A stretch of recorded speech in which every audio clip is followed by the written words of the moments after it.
Oo, ikaw. Ingatan mo yung taong palaging nandyan para sa'yo.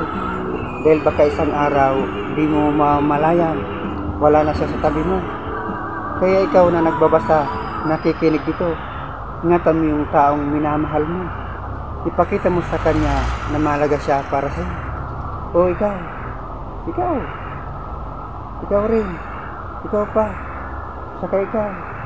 Ikaw nga. Dahil mahirap maghanap ng taong tatanggapin ka. Ibibigay anumang kaya niya. Mamahalin at gagawin ang lahat. Mapasaya ka lamang. Oo. Tulad dito.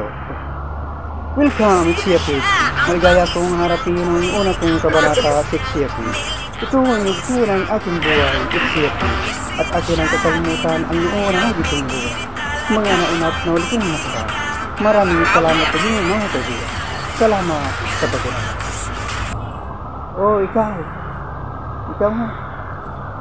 May mga tao talaga na hindi nakita ang tunay na halaga mo. Hindi nila maramdaman at baliwala ka sa kanya. Bakit kaya? Bakit kaya di nila maintindihan? Bakit kaya di nila maunawaan? Siguro manyit kaya.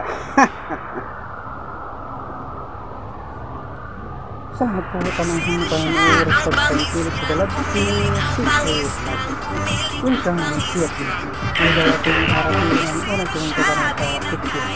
Ito ang nagtuwa ng ating buhay, Siapid. At atin ang pagmakan ang unang magiging mga naunat na ulitin mo para. Maraming salamat sa inyo mga kaibigan. Salamat sa inyo. Salamat po panahon pa ng oras pagpangkilig sa dalagting secret.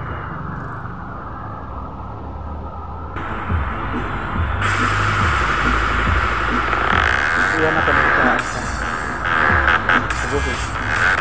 Bago kaya natin lahat, ubusin natin. Nilalagay ko na. Hindi na may marinig yung sinasabi ko. May tugtog na yan.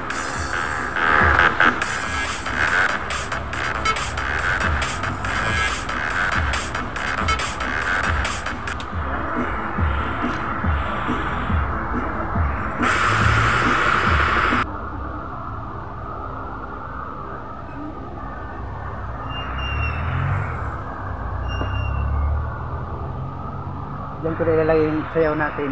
I-messenger ko na sa